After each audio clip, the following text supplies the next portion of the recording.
Assalamu alaikum everyone. Welcome back to my YouTube channel.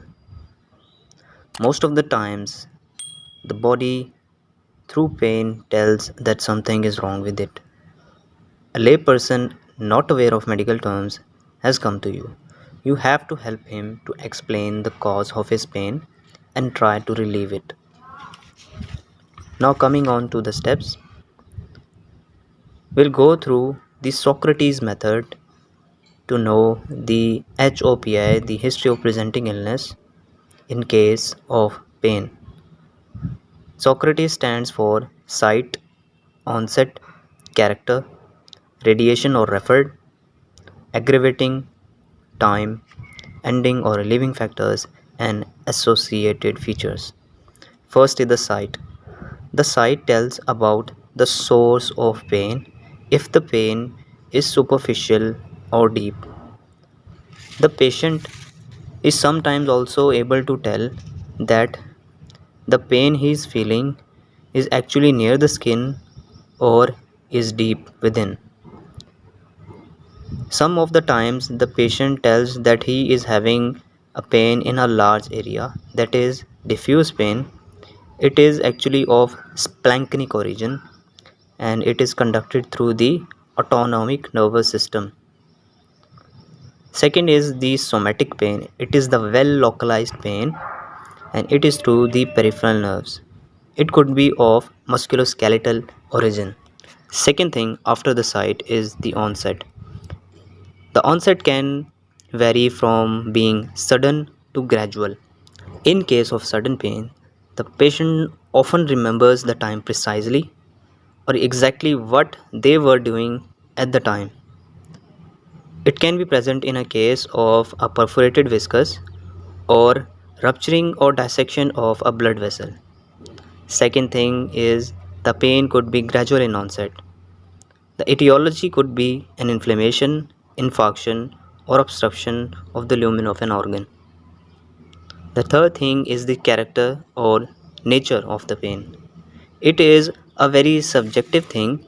People find different words to describe the nature or character of the pain. A pain burning in sensation is comparable to a pain felt after contact of skin with intense heat. It could be throbbing in nature, just like a toothache, or it could be stabbing.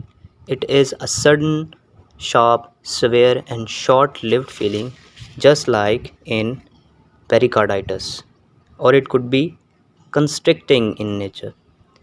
In a constricting type of pain, the pressure is exerted by the wall on the viscera. It is felt like that by the patient, just like in angina pectoris, or it could be distending in nature, like the viscera is compressing the surrounding wall, just like any disorder of bowel or bladder. The important type of nature of pain is colicky pain, a pain that comes and goes like a sine wave, waxing and waning in nature. Etiologically, there could be a hollow tube attempting to force the contents of the tube forwards. Now, there could be any blockage or something that is blocking the outward flow of the contents of that tube. For example, in intestinal colic, there is the colicky pain, there is renal colic in renal stones, and biliary colic and gallstones.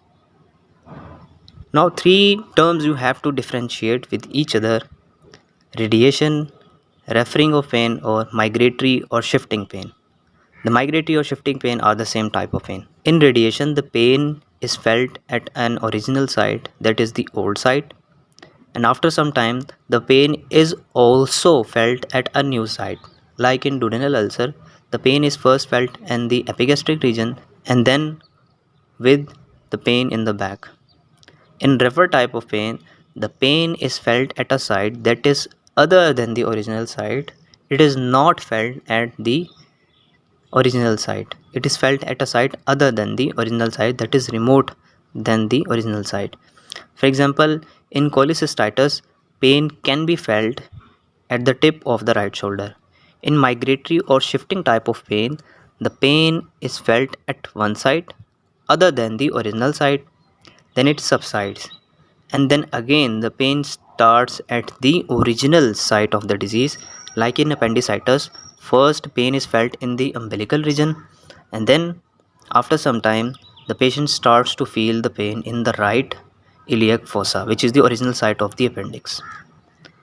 The next thing is the aggravating factors. The aggravating factors are the things that exacerbate the pain, that increase the intensity of the pain. For example, movement in musculoskeletal type of pain, and eating in an intestinal type of pain, like in case of gastric ulcer. The time at which the pain is felt by the patient is very important in the differential diagnosis. There is specific time of occurrence of pain. For example, a patient wakes up at night due to pain. It could be a pain of duodenal ulcer. A person who is working in the office in the midday complains of pain in the head. It could be a pain of frontal sinusitis, or pain which is felt especially during menses by a female. It could be migraine. There are other things like which decrease the intensity of pain. These are the relieving factors. For example, by resting or taking sublingual nitrates, the pain of the angina of stable category is relieved. Or with intake of meal, the pain of duodenal ulcer is decreased. There are also other factors which are related along with the pain. They are present along with the pain.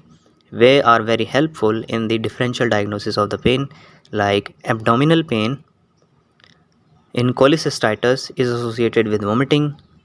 Headache in meningitis is also associated with vomiting. A chest pain due to ischemic heart disease is associated with palpitation and sweating. Also, the chest pain of pericarditis is associated with worsening with deep inspiration.